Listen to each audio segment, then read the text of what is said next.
He's brilliant, కానీ తరచూ బాగా టైర్డ్ అవుతున్నాడు. ఏం చేయమంటారు? 2 స్పూన్లు చాలు మీ సమస్యలు తొలగిపోవడానికి. లయన్ డేట్ సిరప్ ప్రతిరోజు 2 స్పూన్లు. మది నిండా జనం, ఆ జనం మదిలో చెక్కు చెదరని చోటు పదిలం. జనం కోసమే తన జీవితం అని నిర్ధారించుకున్న తర్వాత ప్రతి అడుగు జనంతోనే సాగింది. ప్రజలతో మమేకమవుతూనే ముందుకు నడిచారు. 15 ఏళ్ల రాజకీయ ప్రస్థానమంతా ప్రజల్లో, ప్రజలతోనే. ప్రజా సంకల్పంతో ప్రజల ఆకాంక్షలు, వారి ఆలోచనలు విన్నారు. కాబట్టే నేను ఉన్నాను అన్నారు. సుదీర్ఘ పాదయాత్రలో జనం గుండె చప్పుడును చెవియొగ్గి విన్నారు కాబట్టే ప్రజలకేం కావాలో తెలుసుకుని వాటన్నింటినీ మేనిఫెస్టోలో పెట్టారు. అక్కడితో ఆగలేదు. అధికారంలోకి రాగానే వాటన్నింటినీ అమలు చేసి తాను మాటల మనిషిని కానని చేతల మనిషినని చాటుకున్నారు. దీనికి జనమే సాక్షి. ప్రజల కష్టాలు తెలుసుకోవాలంటే వారి జీవితాలు దగ్గరగా చూడాలి. వారి గుండె చప్పుడు శ్రద్ధగా వినాలి. ఎక్కడో ఏసీ రూంలో కూర్చుంటే ఇవి సాధ్యం కావు. జనం అర్థం కావాలంటే వారి దగ్గరికే వెళ్ళాలి. అందుకే ప్రజా సంకల్ప యాత్రకు నడుం బిగించారు జగన్మోహన్ రెడ్డి. దానికి స్ఫూర్తి తండ్రి చేసిన ప్రజా ప్రస్థానమే. పేదల కన్నీళ్లు, వారి బాధలు అన్నీ కూడా దగ్గరగా చూశారు. వారి జీవితాల్లో ఆనందాలు నింపాలంటే ఏం చెయ్యాలో ఆలోచన చేసుకున్నారు. మంచి సంకల్పం ఉండాలే కానీ ప్రజా సంక్షేమానికి ఎంతైనా చెయ్యొచ్చని నిర్ణయించుకున్నారు. ఆయన ఇచ్చిన భరోసాలను జనం విన్నారు. మీకు మేమున్నాం అన్నారు. 2017 నవంబర్ 6.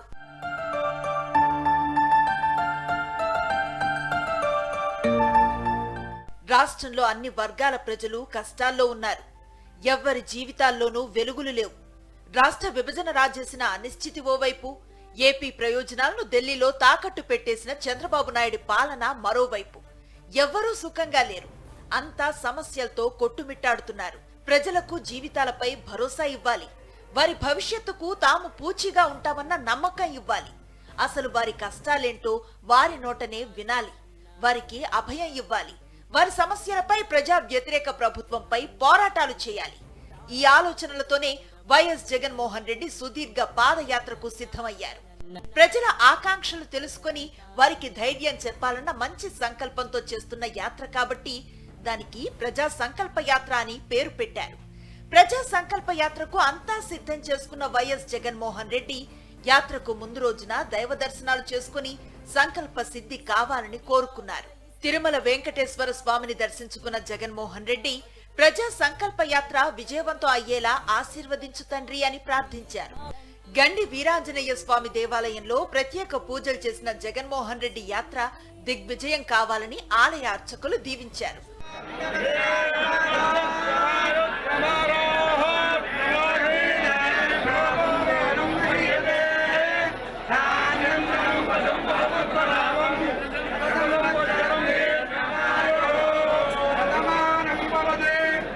దర్గాలోనూ అల్లా ఆశీస్సులు అందుకుని తన మనో సంకల్పం సిద్ధించాలని కోరుకున్నారు.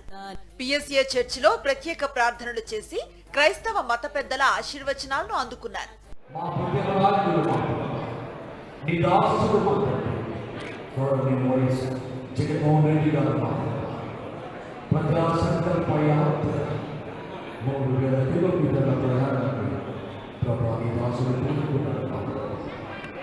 ఇడుపులపాయలో వైఎస్ఆర్ ఘాట్ కు వెళ్లారు. తనకు 5 కోట్ల మంది ప్రజలతో కూడిన పెద్ద కుటుంబాన్ని ఆస్తిగా ఇచ్చి ప్రజా సంక్షేమం కోసం ఎంతకైనా పోరాడాల్సిందేనని కర్తవ్య బోధ చేసిన తండ్రి దివంగత ముఖ్యమంత్రి వైఎస్ రాజశేఖర రెడ్డి సమాధికి ప్రణమిల్లి ఆయన ఆశీస్సులను కూడా తీసుకున్నారు. ఇడుపులపాయలో మొదలైన యాత్ర 341 రోజుల పాటు సాగి 2019 జనవరి 9న శ్రీకాకుళం జిల్లా ఇచ్చాపురానికి చేరుకుంది. 3648 కిలోమీటర్ల దూరం పాదయాత్ర చేశారు జగన్మోహన్ రెడ్డి. ఇంచుమించు ఏడాది పాటు చేసిన యాత్రలో అన్ని ఋతువులను ఎదుర్కొన్నారు. మండు టెండలను భరించారు. జోరు వానంలోనూ జోరుగా ముందుకు సాగారు. రక్తం గడ్డ కట్టించే చలిని ఖాతరు చేయలేదు. దారి పొడవునా జగన్మోహన్ రెడ్డికి జన నీరాజనాలు పట్టారు. ఆయన్ను చూసేందుకు, పలకరించేందుకు, ఆయనతో షేక్ హ్యాండ్ తీసుకునేందుకు జనం పోటీలు పడ్డారు. జగన్మోహన్ రెడ్డి తమ గ్రామానికి వస్తున్నారనగానే నిరుపేద ప్రజలు, రైతు కూలీలు, మహిళలు, యువత తరలి వచ్చారు. అన్ని వర్గాల ప్రజలతో ఓపిగ్గా మాట్లాడారు జగన్. వారి సమస్యలను అడిగి తెలుసుకున్నారు. వారి జీవన ప్రమాణాలు పెరగటానికి ప్రభుత్వాలు ఏం చేయాలో అడిగారు. చేనేత కార్మికుల ఇళ్లల్లోకి వెళ్లారు. వారు మగ్గాలు నేసే తీరును గమనించారు. వారి కష్టాలను అడిగి తెలుసుకున్నారు. మనందరి ప్రభుత్వం అధికారంలోకి వస్తే నేత కార్మికులను ఆదుకుంటామన్నారు. మగ్గం ఉన్న ప్రతి నేత కార్మికుడికి ఏటా 24,000 రూపాయల చొప్పున ఆర్థిక సాయం అందిస్తామన్నారు. పాదయాత్రలోనే నవరత్నాలకు రూపకల్పన చేసుకున్నారు. అన్ని వర్గాల ప్రజలకు సంక్షేమం అందేలా నవరత్న పథకాలకు ప్లాన్ చేశారు. వ్యవసాయ ప్రధాన రాష్ట్రం కాబట్టి రైతుల జీవితాల్లో వెలుగులు నింపటమే అన్నింటికన్నా ముఖ్యమైన బాధ్యత అని భావించారు. పాదయాత్రలో అదే విషయాన్ని పదే పదే చెప్పారు. రైతులకు పట్టపగలే 9 గంటల పాటు ఉచిత విద్యుత్ను అందిస్తామని భరోసానిచ్చారు. అదే విధంగా తొలకరి వర్షాలు కురిసే జూన్ నెలకు ముందే మేలోనే రైతులకు వ్యవసాయ పెట్టుబడిగా 12,500 రూపాయలు రైతు భరోసా కింద అందిస్తామన్నారు. మొట్టమొదటిగా రైతన్నల కోసం మనం చేయబోయే కార్యక్రమంలో మనమందరం మీ అందరికీ కూడా నేను చెప్పబోయేది ఏమిటి అంటే, రైతన్నలకు 9 గంటల పాటు ఉచితమైన కరెంటు పగటిపూట ఇచ్చే కార్యక్రమం చేస్తాము అని చెప్పి మొట్టమొదటిగా చెప్తా ఉన్నా.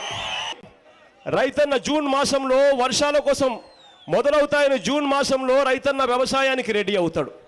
అటువంటి జూన్ మాసంలో రైతన్న రెడీ అయినప్పుడు ఆ రైతన్న పెట్టుబడి కోసం ఎదురు చూస్తాడు. ఆ పెట్టుబడి కోసం అప్పులు చేస్తాడు. ఆ పెట్టుబడి కోసం బ్యాంకులకు పోతాడు. ఆ ప్రతి రైతన్నకు జూన్ మాసం వచ్చేసరికి ఆ ప్రతి రైతన్న పెట్టుబడి కోసం అవస్థలు పడే పరిస్థితి వస్తూ ఉంది. ఆ ప్రతి రైతన్నకు నేను చెప్తా ఉన్నాను, తోడుగా ఉండేందుకు మనం చేయబోయే 3వ కార్యక్రమం ఏమిటో తెలుసా? ఆ ప్రతి రైతన్నకు మే మాసంలో అంటే జూన్ మాసం కన్నా 1 నెల ముందు అంటే మే మాసంలో ఆ ప్రతి రైతన్నకు ఆ ప్రతి రైతు కుటుంబానికి ఒక్కొక్కరికి 12,500 రూపాయలు ఇస్తాము అని చెప్పి ఆ ప్రతి రైతన్నకు తోడుగా ఉండేందుకు చెప్తా ఉన్నా. ఒకసారి 12,500 రూపాయల రైతన్నకు అందితే 1 ఎకరా భూమి ఉన్న రైతన్నకు ఒకేసారి ఆ 12,500 రూపాయలు మే మాసంలో వస్తే ఆ రైతన్నకు దాదాపుగా 90%, 80% ఖర్చులు దాదాపుగా రైతన్నకు వచ్చేసినట్టే. పాదయాత్ర చేసే సమయంలో రాష్ట్రంలో పరిస్థితులు అధ్వానంగా ఉన్నాయి. ప్రభుత్వ పథకాలు ఏవి కావాలన్నా జన్మభూమి కమిటీలకు లంచాలు ఇవ్వాల్సి వచ్చేది. దీన్ని దృష్టిలో పెట్టుకుని తాము అధికారంలోకి వస్తే ప్రతి గ్రామంలో గ్రామ సచివాలయాన్ని ఏర్పాటు చేసి పథకాలను ప్రజలకు నేరుగా వారి ఇంటికే చేరుస్తామని హామీ ఇచ్చారు. ప్రతి పథకం ప్రతి పేదవాడి ఇంటికి కూడా చేరాలి కాబట్టి ఆ పథకం ప్రతి పేదవాడి ఇంటికి చేర్చాలనే ఉద్దేశంతో ప్రతి గ్రామంలోనూ గ్రామ సెక్రటేరియట్ తీసుకొస్తామని చెప్పి మీ అందరికీ కూడా హామీ ఇస్తా ఉన్నా. ఆ గ్రామంలో గ్రామ సెక్రటేరియట్ తీసుకొస్తాం. మీ గ్రామంలో మీ చదువుకున్న పిల్లలకు 10 మందికి మీ గ్రామంలోనే అక్కడే గ్రామ సచివాలయంలోనే ఉద్యోగాలు ఇస్తామని చెప్పి మీ అందరికీ కూడా చెప్తా ఉన్నా. మీ చదువుకున్న పిల్లలు మీ గ్రామంలోనే 10 మందికి అదే గ్రామ సెక్రటేరియట్లోనే ఉద్యోగాలు ఇచ్చి కూర్చోబెట్టిన తర్వాత ఇవాళ ఉన్న పరిస్థితులను మార్చేస్తా. ఇవాళ పరిస్థితి ఏమిటి? ఇవాళ మీకు పెన్షన్ కావాలన్నా లంచం ఇవ్వాలి, ఇల్లు మంజూరు కావాలన్నా లంచం ఇవ్వాలి, రేషన్ కార్డు కావాలన్నా లంచం ఇవ్వాలి, ప్రభుత్వ పథకం ఏది కావాలన్నా కూడా ఇవాళ లంచం ఇవ్వనిదే, మరుగుదొడ్లు కావాలన్నా లంచం ఇవ్వనిదే పరిస్థితి లేదు. ఇవాళ ఆ పరిస్థితిని పూర్తిగా మారుస్తా ఉన్నాం. గ్రామ సచివాలయాల ఏర్పాటుతో పాటు ప్రతి 50 ఇళ్లకి ఒక వాలంటీర్ను నియమించి గాంధీజీ కలలు కన్న గ్రామ స్వరాజ్యాన్ని సాకారం చేస్తామన్నారు. ప్రతి గ్రామంలోనూ 50 ఇళ్లకు ఒకరిని గ్రామ వాలంటీర్గా ఉద్యోగాలు ఇస్తామని చెప్పి హామీ ఇస్తా ఉన్నా. గ్రామంలో ప్రతి 50 ఇళ్లకు ఒకరికి గ్రామ వాలంటీర్గా తీసుకుని ఉద్యోగం ఇస్తాం. సేవా దృక్పథం ఉన్న ప్రతి యువకుడికి ప్రతి యువతికి అవకాశం ఇస్తాం. వాళ్లకు గ్రామ వాలంటీర్గా తీసుకుని వాళ్ళకు 5,000 రూపాయలు జీతం ఇచ్చే కార్యక్రమం కూడా చేస్తాం. ఈ 50 ఇళ్లకు ఒకరుగా ఇచ్చే ఈ గ్రామ వాలంటీర్ అనే వ్యక్తి అదే గ్రామంలో ఉన్న గ్రామ సెక్రటేరియట్తో అనుసంధానమై పనిచేస్తాడు. ఆ అనుసంధానమై తాను పనిచేస్తూ మనం చెప్పే ప్రతి పథకం, నవరత్నాల్లో నుంచి వచ్చే ప్రతి పథకమే కాకుండా చివరికి మన ఇంటికి వచ్చే బియ్యం కూడా, రేషన్ బియ్యం కూడా నేరుగా మీ ఇంటికే వచ్చేట్టుగా డోర్ డెలివరీ చేస్తానని చెప్పి హామీ ఇస్తా ఉన్నా. ప్రభుత్వ పథకాలను అందించడానికి ప్రజల అర్హతలే చూస్తాం తప్ప కుల మతాలు ప్రాంతాలు పార్టీలను చూడబోమన్నారు. ఏ పేదవాడికి ఏ అవసరం ఉన్నా కూడా, ఆ పేదవాడికి పెన్షన్ కావాలన్నా, బియ్యం కావాలన్నా, ఆ పేదవాడికి రేషన్ కావాలన్నా, రేషన్ కార్డు కావాలన్నా, ఇల్లు మంజూరు కావాలన్నా, ఆరోగ్యశ్రీ కావాలన్నా, ఫీజు రీయింబర్స్మెంట్ కావాలన్నా, లేక నవరత్నాల్లో మనం చెప్పే ప్రతి పథకం తన ఇంటి వద్దకు వచ్చేట్టుగా చేస్తామని చెప్పి హామీ ఇస్తా ఉన్నానని చెప్పి మీ అందరికీ కూడా హామీ ఇస్తా ఉన్నా. ఇది చేసే దిశగా అడుగులు వేస్తూ ప్రతి పేదవాడికి, ప్రతి ఒక్కరికి, రాష్ట్రంలో ఉన్న ప్రతి ఒక్కరికి నేను ఇవాళ ఒకటే చెప్తా ఉన్నా. ఇవి ఇచ్చేటప్పుడు అర్హతను మాత్రమే చూస్తానని చెప్తా ఉన్నా. కులాలు చూడం, మతాలు చూడం, రాజకీయాలు చూడం, పార్టీలు చూడమని చెప్పి మీ అందరికీ కూడా హామీ ఇస్తా ఉన్నా. తానిచ్చిన ప్రతి మాటకు కట్టుబడి ఉంటానని భరోసా ఇస్తూ పాదయాత్రను సాగించారు. ప్రజా సంకల్ప యాత్రలో ప్రజల అవసరాలను, ఆకాంక్షలను గమనించిన జగన్మోహన్ రెడ్డి వాటితోనే మేనిఫెస్టోను రూపొందించారు. వాటినే ఎన్నికల ప్రచారంలో ప్రజలకు ఇచ్చారు. జగన్మోహన్ రెడ్డి చెప్పినవన్నీ చేస్తారని జనం నమ్మారు. అందుకే అఖండ మెజారిటీతో పట్టం కట్టారు. అధికారంలోకి రాగానే ఎన్నికల హామీలన్నింటినీ అమలు చేసుకుంటూ పోయారు. 5 ఏళ్ల పాలనలో 98% పైగా హామీలు నెరవేర్చారు. పాదయాత్రలో దారి పొడవునా ఇల్లు లేని నిరుపేదల గోడు విన్నారు. పేదవాడి సొంతింటి కలను సాకారం చేయాల్సిన బాధ్యత ప్రభుత్వాలదే అని నమ్మారు. అదే విషయాన్ని పేదలకు చెప్పారు.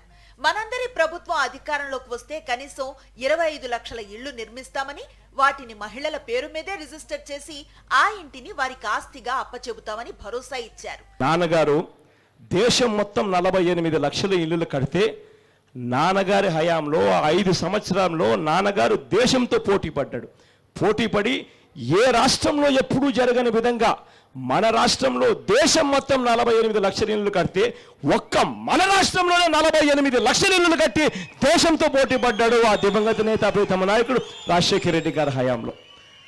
అదే నాన్నగారిని స్ఫూర్తిగా తీసుకుంటూ నాన్నగారు మొత్తం ఆంధ్ర రాష్ట్రానికి కలిపి 48 లక్షల ఇల్లులు కడితే, మన 13 జిల్లాల ఆంధ్ర రాష్ట్రానికి ఆ 48 లక్షలలో 24 లక్షల ఇల్లులు నాయన హయాంలో వచ్చాయి.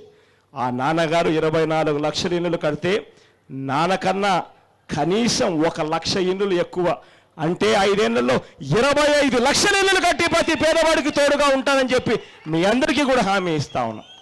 ఇక్కడ ఇల్లు కట్టివ్వడమే కాదు, చేయబోయే గొప్ప మార్పు ఏమిటో తెలుసా? ఇల్లు కట్టివ్వడమే కాదు, ఆ ఇల్లు అక్క చెల్లెమ్మల పేరుతో రిజిస్ట్రేషన్ చేస్తాం. రిజిస్ట్రేషన్ చేసినందువల్ల జరిగే మేలేమిటో తెలుసా? ఒక్కసారి అక్క చెల్లెమ్మల పేరుతో ఆ ఇల్లు రిజిస్ట్రేషన్ చేస్తే అది అక్క చెల్లెమ్మలకు ఆస్తి అవుతుంది. 2019 ఎన్నికల్లో గెలిచి అధికారంలోకి రాగానే ఈ హామీని నెరవేర్చేందుకు వేగంగా అడుగులు వేశారు. 25 లక్షల ఇళ్లు కట్టించి ఇస్తానన్న ఎన్నికల హామీని మించి 31 లక్షలకు పైగా ఇళ్ల నిర్మాణాలకు స్థలాలు కేటాయించి నిర్మాణ పనులను ప్రారంభించేశారు. వాటిల్లో లక్షలాది ఇళ్లను పూర్తి చేశారు కూడా. చరిత్రలో ఎక్కడా లేని విధంగా జగన్మోహన్ రెడ్డి కేవలం ఇళ్లను కట్టివ్వలేదు, ఏకంగా కొత్త గ్రామాల్ని నిర్మించి ప్రజలకు సిద్ధం చేశారు. పేదింటి పిల్లలు చదువుకునే స్తోమత లేకపోవటం వల్ల బడులకు పంపకుండా పిల్లల్ని పనులకు పంపే పేదలను చూశారు జగన్మోహన్ రెడ్డి. పేదలు తమ పిల్లల్ని బడికి పంపగలిగితే, ఆ పిల్లలకు చదువుకునే వాతావరణం కల్పించి వెన్నుతడితే వారంతా ఉన్నత శిఖరాలను అధిరోహిస్తారని భావించిన జగన్మోహన్ రెడ్డి మహిళలకు ఒకటే పిలుపునిచ్చారు. మీ పిల్లల్ని మీరు బడికి పంపండి చాలు, నేను అమ్మల ఖాతాలో ఏటా 15,000 రూపాయలు జమ చేస్తానని హామీ ఇచ్చారు. బడికి పంపించినందుకు ప్రతి తల్లికి సంవత్సరానికి 15,000 రూపాయలు ఇస్తాము అని చెప్పి ప్రతి తల్లికి హామీ ఇచ్చి చెప్తా ఉన్నా. ఎందుకో తెలుసా? కేవలం ఆ చిట్టి పిల్లలను బడికి పంపిస్తే చాలు, ఆ తల్లులకు సంవత్సరానికి 15,000 రూపాయలు ఇస్తామని ఎందుకు చెప్తున్నానో తెలుసా? కారణం 2011 జనాభా లెక్కల ప్రకారం మన రాష్ట్రంలో 32% మందికి చదువు రాదు. అంటే దాని అర్థం చదువుకోవడం ఇష్టం లేక కాదు, చదివిచ్చే స్తోమత లేక. ఆ పేదవాడు తమ పిల్లలను చదివిచ్చే స్తోమత లేక ఆ పిల్లలను బడులకు పంపించే పరిస్థితిలో లేని పరిస్థితిలో ఆ పేదవాడు ఉన్నాడు. అందుకే ఆ ప్రతి పేదవాడి కోసము చెప్తున్నాను, ప్రతి తల్లి కోసము చెప్తున్నాను, చేయాల్సిందల్లా మీ పిల్లలు మీరు బడికి పంపించండి. బడికి పంపించినందుకు ప్రతి తల్లికి సంవత్సరానికి 15,000 రూపాయలు ఇస్తాను అని చెప్పి మీ అందరికీ కూడా హామీ ఇస్తా ఉన్నా. ఎప్పుడో పాదయాత్రలో హామీ ఇచ్చాం కదా, ఇప్పుడు అధికారంలోకి వచ్చేసాం కదా అని కొందరు పాలకుల వలె జగన్మోహన్ రెడ్డి తన హామీని మరవలేదు. అధికారంలోకి వచ్చిన ఏడాది నుంచే అమ్మఒడి పథకాన్ని అమలు చేశారు. తల్లుల ఖాతాలో ఏటా 15,000 చొప్పున ఇచ్చుకుంటూ పోయారు. అలా పిల్లల్ని బడిబాట పట్టించిన జగన్మోహన్ రెడ్డి ఆ బడులకు నాడు నేడుతో మహర్దశను కల్పించారు. పిల్లలకు పుస్తకాలు, షూస్ తో కూడిన కిట్స్ ను అందించారు. 8వ తరగతి విద్యార్థులకు ట్యాబ్స్ ను అందించారు. డిజిటల్ ఎడ్యుకేషన్ తో మెరుపులు పుట్టించారు. విద్యా వ్యవస్థ రూపురేఖలను అద్భుతంగా మార్చేశారు. విద్యారంగం తర్వాత అత్యంత కీలకమైనది వైఎస్ఆర్ హయాంలో పేదలకు కార్పొరేట్ వైద్యాన్ని అందించేందుకు ఆరోగ్యశ్రీని తెచ్చారు. చంద్రబాబు హయాంలో ఆరోగ్యశ్రీని నిర్వీర్యం చేశారు. ఈ విషయంపై పాదయాత్రలో ఆవేదన వ్యక్తం చేసిన జగన్మోహన్ రెడ్డి పేదలు అప్పుల్లో మునిగిపోయేది పిల్లల్ని చదివించుకునే విషయంలోనూ అనారోగ్యంతో ఆసుపత్రుల్లో వైద్యం చేయించుకోవటం వల్లే అన్నారు. తాను అధికారంలోకి వస్తే ఆరోగ్యశ్రీలో విప్లవాత్మక మార్పులను తెస్తానన్నారు. పొద్దున దేవుడు దయతో మనందరి ప్రభుత్వం అధికారంలోకి వచ్చిన తర్వాత ప్రతి పేదవాడికి నేను ఇవాళ హామీ ఇచ్చి చెప్తా ఉన్నా, ఎటువంటి ఆపరేషన్ అయినా సరే, ఎన్ని లక్షల రూపాయలు ఖర్చు అయినా సరే, ప్రతి పేదవాడికి నేను తోడుగా ఉంటానని చెబుతూ మీ వైద్యం ఖర్చు 1,000 రూపాయలు దాటితే చాలు దాన్ని ఆరోగ్యశ్రీలోకి తీసుకొస్తాను అని చెప్పి మీ అందరికీ హామీ ఇస్తా ఉన్నా. ప్రతి పేదవాడికి హామీ ఇస్తా ఉన్నా, 1,000 రూపాయలు దాటితే మీ వైద్యం ఖర్చు దాన్ని పూర్తిగా ఆరోగ్యశ్రీలోకి తీసుకొని వచ్చి ఎన్ని లక్షలు ఖర్చు అయినా పర్వాలేదు ఆ పేదవాడికి తోడుగా ఉండి వైద్యం చేయిస్తాను అని చెప్పడమే కాకుండా ఆ ప్రతి పేదవాడికి నేను ఇంకొక హామీ కూడా ఇస్తా ఉన్నా. నాన్నగారు పేదవాడి కోసం 1 అడుగు ముందుకు వేస్తే జగన్ పేదవాడి కోసం 2 అడుగుల ముందుకు వేస్తానని చెప్పి మీ అందరికీ చెప్తా ఉన్నా. ఉచితంగా ఆపరేషన్ చేయించడమే కాదు, ఆ ఆపరేషన్ చేయించిన తర్వాత డాక్టర్లు రెస్ట్ తీసుకోమని చెబితే ఆ రెస్ట్ కాలం మొత్తం ఎన్ని నెలలున్నా కూడా ప్రతి పేదవాడికి డబ్బులు ఇస్తామని చెప్పి కూడా హామీ ఇస్తా ఉన్నా. ప్రతి పేదవాడికి, ఏ పేదవాడు కూడా ఆపరేషన్ చేయించుకున్న తర్వాత పస్తు పండుకోవాల్సిన పరిస్థితి లేకుండా ఆ పేదవాడు బాగా తిని బాగా బ్రతికే పరిస్థితి తీసుకొని వస్తాను అని చెప్పి మీ అందరికీ కూడా హామీ ఇస్తా ఉన్నా. పాదయాత్రలో రైతులకు 12,500 రూపాయల రైతు భరోసా ఇస్తానని చెప్పి అధికారంలోకి వచ్చాక దాన్ని 13,500 రూపాయలకు పెంచారు. రైతు భరోసా కేంద్రాలు ఏర్పాటు చేసి రైతులు పంటకు గిట్టుబాటు ధరను కల్పించి కొనుగోలు చేయించారు. పంటల బీమా పథకాన్ని పగడ్బందీగా అమలు చేశారు. గ్రామ సచివాలయాలను ఏర్పాటు చేశారు. వాలంటీర్ వ్యవస్థను తెచ్చారు. ఈ వ్యవస్థలో 4.5 లక్షల మందికి ఉద్యోగాలను ఇచ్చారు. వాలంటీర్లు సేవా దృక్పథంతో పనిచేసి అద్భుతాలు సృష్టించారు. ప్రతి పథకాన్ని వాలంటీర్లు ప్రజల ఇళ్లకే అందించారు. కరోనా సంక్షోభ సమయంలో అయితే వాలంటీర్లు చేసిన సేవల గురించి ఎంత చెప్పినా తక్కువే. పాదయాత్రలో చెప్పినవే ఎన్నికల ప్రచారంలో హామీలుగా ఇచ్చారు. వాటితోనే మేనిఫెస్టో తయారు చేశారు. దాన్ని తూచా తప్పకుండా అమలు చేశారు. ఏం చెప్పారో అది చేశారు. తాను చేస్తానని చెప్పిన దానికంటే ఎక్కువగానే మంచి చేశారు. పాలకుడంటే ఇలా ఉండాలి అని అందరికీ అనిపించేలా చేశారు. That is Jaganmohan Reddy.